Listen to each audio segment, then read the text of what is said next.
Good morning, it's Anne Murphy here, the blog coach. How are you today? Welcome to another weekly live Q&A. If you hear any noise in the background, someone in my neighbourhood is getting some work done. And of course it would just happen to start when I do this live broadcast. So please excuse any drilling or pumping sounds that are coming from the background. Anyway, today I'm here to talk about how to be more productive in your business and how to incorporate that into your personal life. I know most of us are work at home entrepreneurs, busy mums, some may be even working full-time in 9-to-5 jobs. I'm going to help you how to become more productive in your business while still incorporating that into your already busy daily schedules.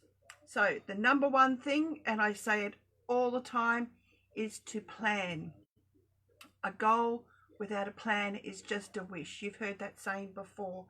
You need to have a plan of what you need to get done. So it has to be, you have to have short-term goals and long-term goals and plan for them.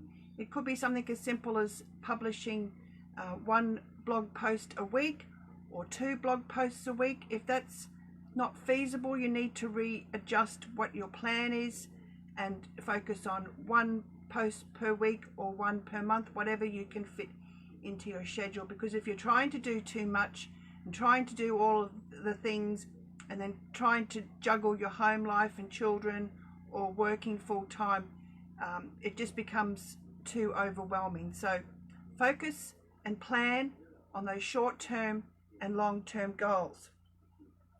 You need to really focus on the steps that you're going to take to get to those goals. So something as simple as planning a blog post.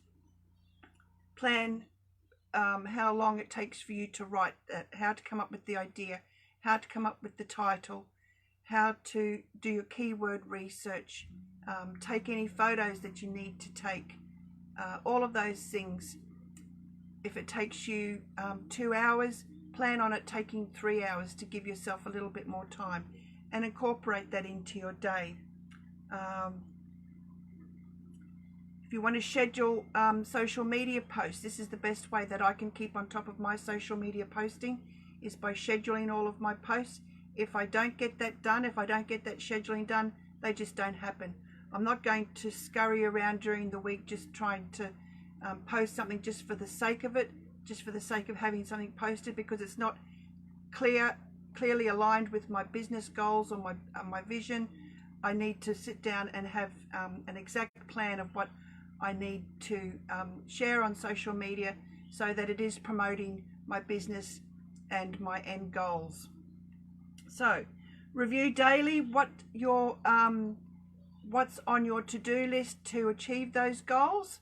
I like to use an app. One of my blog coaching clients suggested it to me, and I found I'm very much a pen and paper type person, but I do find this online app very good as well, and it's called Todoist. That's Todist, and you can break up your tasks. So if it's once a week blog post, you can break that down into research, keyword research, write the post, take the photos, check the SEO, and break it down completely like that. You can do that with all of your tasks.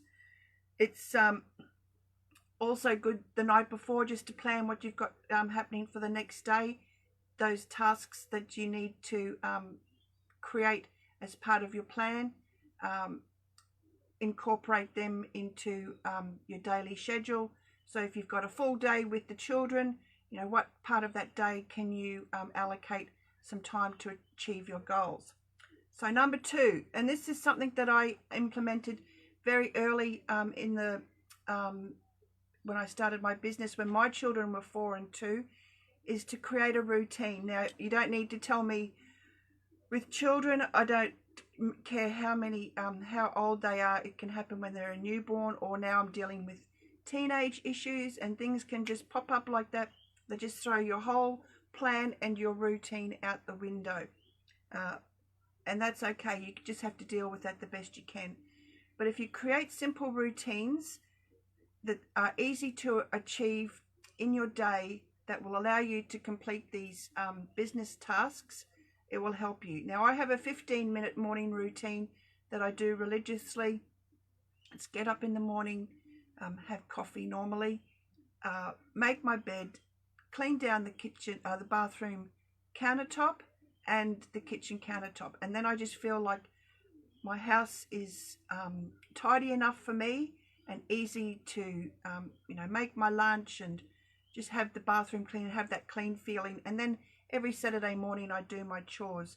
So that's my daily routine. I know I've been slacking off on my exercise routine, so I have to learn to incorporate some exercise into that daily routine as well. Otherwise it just doesn't get done either.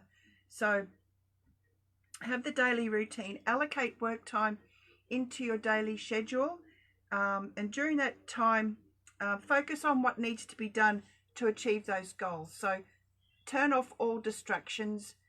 Don't check Facebook, don't get all social. Just focus on those tasks that need to be done that are aligned with your business goals.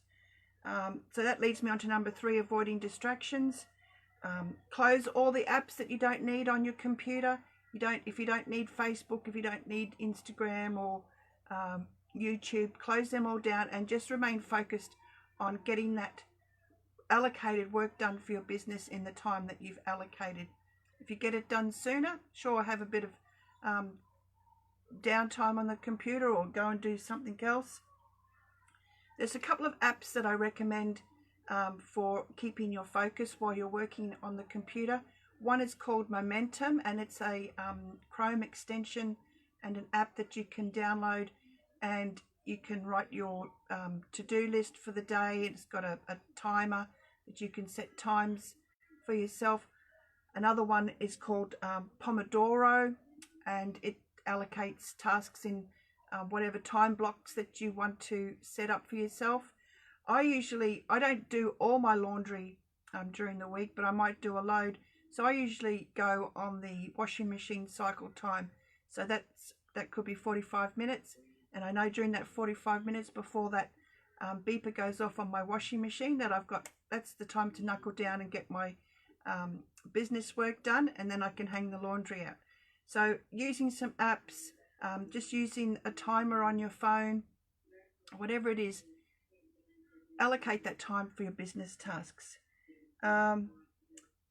It's better to allocate a short amount of time to achieve your business tasks rather than saying allow 2 hours to get something done. Break it down into 10-minute tasks or 20-minute tasks, especially if you've got children. If you know something's going to take an hour, rather break that down into 4 15-minute tasks so you know that they're more achievable. That's the way I like to work, especially when I know things are a little bit volatile in the home life, or I know I've got an appointment coming up, or it's just one of those days. So at least I feel accomplished that I've allocated a smaller amount of time to a task that's going to take a little bit longer time. Number 4, if something unexpected comes up, don't worry. It happens to all of us. It's just life. Don't be hard on yourself. Deal with whatever needs to be done. Take the rest of the day off and then focus again on it the next day. It's not going to help you if you're stressing about what needs to be done and that you didn't get it done, and you're not going to get it done. Just go with the flow and try again the next day. That's happened so much in my life, but I've learned not to worry about it and just go with the flow, because you achieve so much better outcomes when you do forget about what's gone wrong in the day and just deal with what needs to be done and start afresh the next day. If something does come up that's unexpected, think about small little tasks that you can be doing while these unexpected things have come up. You could be in the doctor's surgery waiting for an appointment. You might have 5 or 10 minutes. Do some pinning on Pinterest, or check your social media accounts and engage with any comments, or engage with other people that are in your niche that you might want to reach out to. Check your emails. you know, these little 5 or 10 minute tasks that you can do while you're doing something else, watching the children play, or having a cuppa while you're having morning tea with the children. I know I came from a time when there wasn't smartphones, when my children were aged 4 and 2 11 years ago, so I didn't have that distraction of having a phone. In fact, I was the complete opposite. I never took hardly any pictures of my children. I remained pretty focused on them, but during the times that they were napping, that's when I knew I would knuckle down to get my business goals accomplished. So that's what I hope that you can achieve too. And the number 5 comment about being more productive in your business is to continuously review what worked and what worked well. If you notice that you're not getting things done as much as you'd like to, again, break it down into smaller tasks. Maybe have a restful day and spend 2 hours in the evening to get your work done. Don't ever lose sight of your goals. Don't give up. Just learn to adjust and go with the flow. I thought I would have all this time on my hands when my children both started going to school, but I think, you know, things changed. I was always up at the school for reading groups or sports days or working in the school canteen. So things can always change as your children grow older, or your work commitments change if you're still working, or, you know, for whatever reason, but continually review that process. I highly recommend having a monthly review of your whole entire business, working out what went well, and just keep doing more of that. There's no race to the finish line. You are running your own race. Keep to those goals that you set for yourself, and break down the tasks into smaller, more achievable time blocks, and you will get there. So that's all I wanted to talk about today, about how to be more productive in your business. If you have any questions, you can always ask me. You can book a free 30-minute call with me, and I can help you learn how to plan your goals and how to achieve them, and all of the steps that you need to take to get you there. So thanks very much for joining me today. I look forward to catching you next week. Bye.